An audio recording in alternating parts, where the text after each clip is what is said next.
नमस्ते, नमस्कार, प्रणाम। सोशल मीडिया में फंस देना। सोशल मीडिया बने को पूरे टिकटॉक, यूट्यूब, इंस्टाग्राम करते नहीं है ना। बोलते कहाँ से हो? आगे से बोलते हो या मेरा मुंह से निकल गई, क्या बताऊं भैया। कुछ दिन पहले ही आपका एक वीडियो मैंने देखा था जिस पर मैंने एक और वीडियो बनाया है और उस वीडियो में आप कह रहे थे कि मैं social media, TikTok, YouTube, Instagram सब छोड़ रहा हूँ। तो जो चीज़ करने का ही नहीं है उस पर क्यों वीडियो बनाते हो और वायरल होने के लिए जनता को बेवकूफ़ बनाते हो? यहाँ पर जनता बेवकूफ़ है क्या? मेरी जबान टूट गई यार। क्या कर रहा है?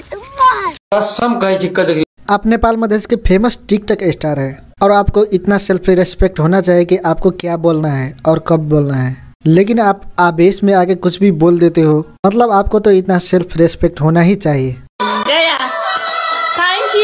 लेकिन एक बहुत खुशी की बात है कि आप निभा यादव के साथ लाइव आ गए हो, क्योंकि जनता यहाँ पर कई साल से आपको देख रहा था कि आप निभा यादव के साथ बिल्कुल लाइव में नहीं आते थे और आप दोनों यहाँ पर इस तरह से लाइव में आते हो, यहाँ पर जनता को बहुत अच्छा लग रहा है।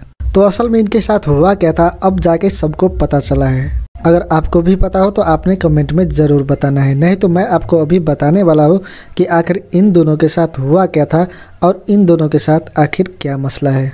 असल में धीरू भाई को पहाड़ की लड़की पसंद है, लेकिन निभा यादव पहाड़ के तो है नहीं जो निभा यादव को ये धीरू भाई लेके जा सकता है। और मुझे पहले से पता था कि धीरू भाई को जरूर छोड़ देगा सुषमा, और आखिर में जाके वही हुआ जिसका डर था। तो क्या अब धीरू भाई निभा यादव के साथ इसीलिए लाइव में आया है कि धीरू भाई निभा यादव के साथ अपना जो शादी का बात है वो आगे बढ़ा सके? मधेश की लड़की में क्या नहीं है। आप निभा यादव को आप पहाड़ के लड़के से कंपेयर कर लो, निभा यादव भी बहुत अच्छा है और आपको मधेश में एक पर एक अच्छे खासे लड़के आपको मिल जाएगा। लेकिन धीरू भाई को लगता है कि नहीं, पहाड़ के अच्छी पहरनियां ही चाहिए।